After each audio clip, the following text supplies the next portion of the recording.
मार्च 2021 में कंटेनर जहाज ever given, एक ताइवानी जहाज जो उस समय फंस गया था, द्वारा स्वेज नहर के माध्यम से यातायात को लगभग एक सप्ताह के लिए अवरुद्ध कर दिया गया था।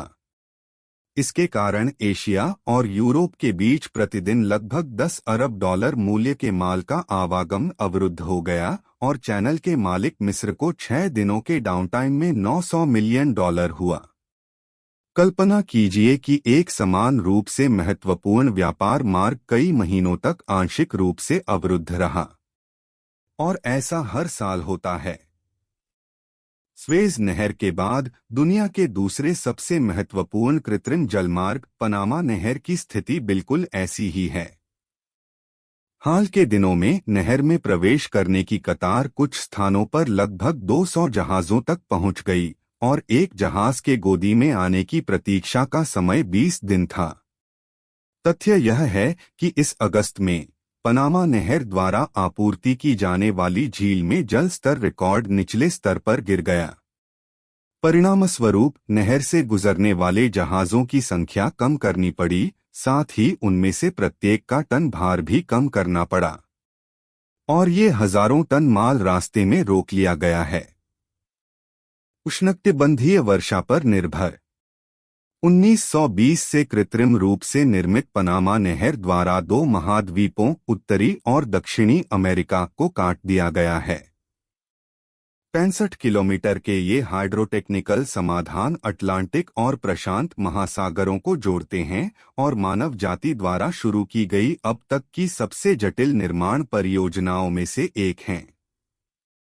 दोनों महासागरों के बीच एक छोटा रास्ता बनाने का पहला प्रयास वर्तमान नहर का निर्माण शुरू होने से बहुत पहले किया गया था। हालांकि वे सभी असफल रहे। यह पता चला कि पनामा के ज्यादातर पहाड़ी इलाकों में नहर खोदना असंभव था, चट्टानें लगातार गिर रही थीं और इस तरह मार्ग अवरुद्ध हो रहा था। 1944 में इंजीनियरों ने एक और रास्ता अपनाने का फैसला किया, समुद्र तल से ऊपर एक नहर बनाने के लिए, भूमि के एक हिस्से को पानी से भरने के लिए।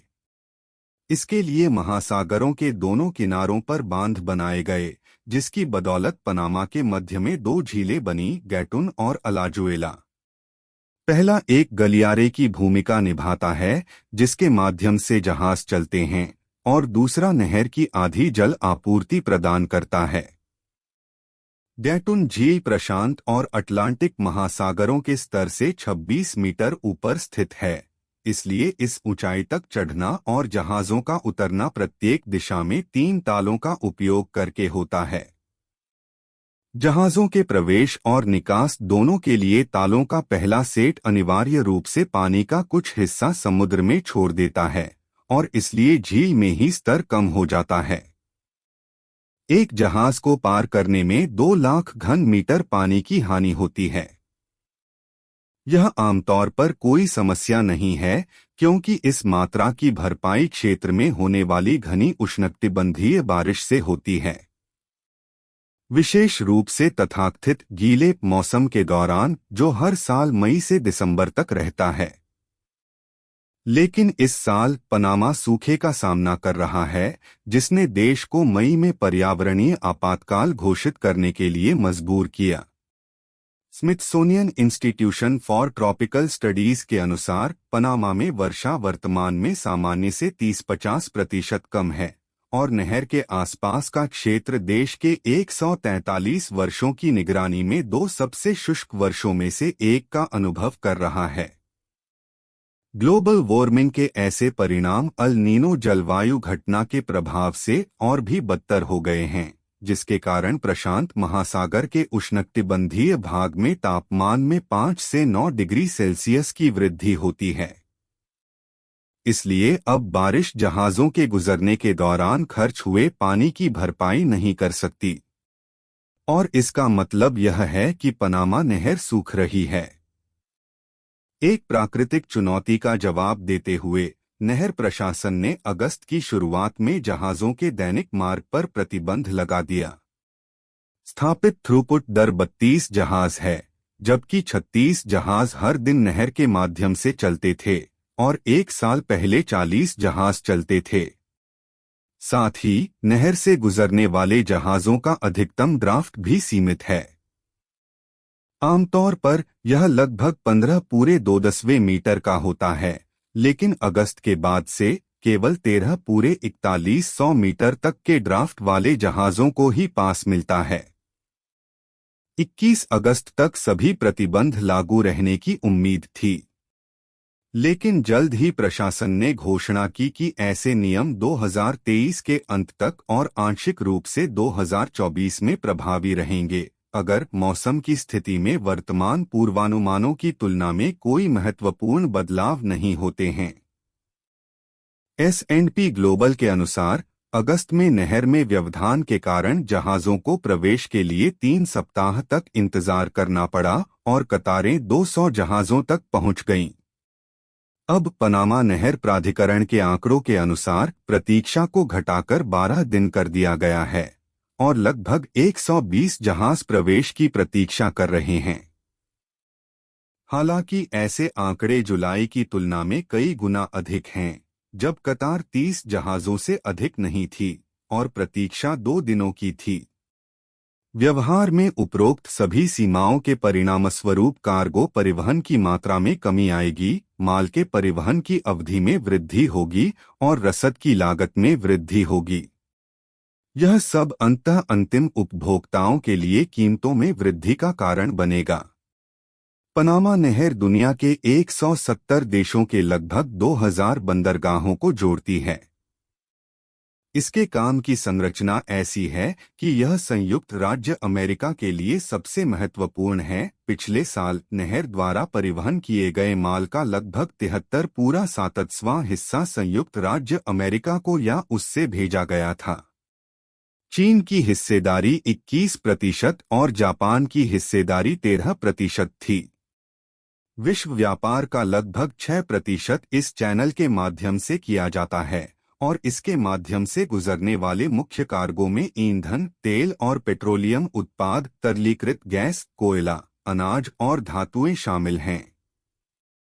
पिछले साल इसका उपयोग 14,000 जहाज़ों द्वारा किया गया था जो 300 मिलियन टन का परिवहन करते थे।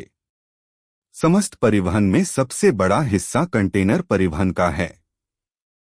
हालांकि वे लगाए गए प्रतिबंधों से सबसे कम प्रभावित थे। कंटेनर जहाज लगभग बिना कतार के गुजरते हैं क्योंकि उनके पास अक्सर 1 साल पहले पारगमन के लिए आरक्षण होता है और एक निश्चित कार्यक्रम के अनुसार चलते हैं। थोक वाहक और टैंकरों पर अधिक प्रभाव पड़ा। होवे रॉबिन्सन पार्टनर्स एक शिपिंग का मानना है कि चैनल की भीड़ के कारण कम और कम जहाज मालिक अमेरिका से पूर्वी एशिया के मार्ग पर जहाज़ों को किराए पर लेने के इच्छुक हैं। लॉजिस्टिक्स कंपनियों को कभी-कभी अपने माल के लिए अन्य मार्गों की तलाश करने के लिए मजबूर होना पड़ता है। उदाहरण के लिए अमेरिकी तरलीकृत गैस निर्यातक चेनियर एनर्जी ने जुलाई में कहा था कि वह देरी के कारण LNG शिपमेंट के लिए पनामा नहर का उपयोग करने से बचेंगे। और नॉर्वेजियन कंपनी एवांस गैस, जो 17 जहाज़ों का संचालन करती है, ने अमेरिकी ब्यूटेन और प्रोपेन का परिवहन करने वाले अपने 75% जहाज़ों के मार्ग बदल दिए हैं। अब अमेरिका से जापान, कोरिया और चीन जाने वाले लोग स्वेज नहर या दक्षिण अफ्रीका में केप ऑफ गुड होप के आसपास से गुजरते हैं। हालांकि ऐसी घटना को अभी तक सामूहिक नहीं कहा जा सकता है। यदि सूखा जारी रहता है तो हमें पतझड़ में और अधिक समस्याओं की उम्मीद करनी चाहिए। एक ओर इसका मतलब सर्दियों की पूर्व संध्या पर ऊर्जा वस्तुओं की आपूर्ति में रुकावट होगी, दूसरी ओर संयुक्त राज्य अमेरिका में फसल के बाद कृषि उत्पादों की आपूर्ति में। वर्तमान में विश्व व्यापार के परिणामों के पूर्ण पैमाने का आकलन करना कठिन है। यह सब इस बात पर निर्भर करता है कि सूखा कितने समय तक रहता है।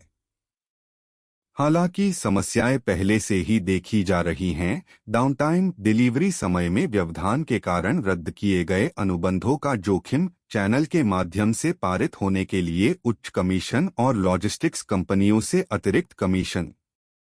पनामा नहर प्राधिकरण के अनुमान के मुताबिक लगाए गए प्रतिबंधों के कारण 2023 के अंत तक राजस्व में $200 मिलियन हो सकती है। इसके अलावा सूखे से न केवल व्यापार को बल्कि पनामा के निवासियों को भी खतरा है, क्योंकि नहर के आसपास की झीलें लगभग 4.2 मिलियन लोगों की आबादी वाले आधे देश को पीने का पानी उपलब्ध कराती हैं। आगे क्या होता है? यह समझना चाहिए कि इस साल का सूखा पहली बार नहीं है, और केवल पनामा में ही नहीं। 2019 में इस चैनल को बारिश की कमी का भी सामना करना पड़ा और जहाज़ों के पारगमन और उनके टन भार पर प्रतिबंध लगा दिया गया। तब से उनके प्रशासन ने जहाज़ों को ऊपर उठाने और नीचे करने के दौरान पानी के उपयोग की दक्षता में सुधार करने के लिए काम किया है। 2020 में एक अतिरिक्त जल उपयोग आयोग पेश किया गया था और 2021 में नहर प्राधिकरण ने अगले 10 वर्षों में इसे भरने के लिए अतिरिक्त 4 नदियों को मोड़ने के लिए अमेरिकी सेना कोर ऑफ इंजीनियर्स को काम पर रखा था। इस पर अब तक $2 अरब खर्च हो चुके हैं। अंततः इस समस्या के लिए दीर्घकालिक समाधान की आवश्यकता है, क्योंकि ग्लोबल वार्मिंग दूर नहीं हो रही है। इसके अलावा अल नीनो घटना, जो पनामा में सूखे को बढ़ाती है, हर कुछ वर्षों में एक बार होती है और इसके तेजी से शक्तिशाली परिणाम होते हैं। और इसका मतलब यह है कि भविष्य में चैनल के माध्यम से पारगमन पर प्रतिबंध अधिक बार लगने की संभावना है।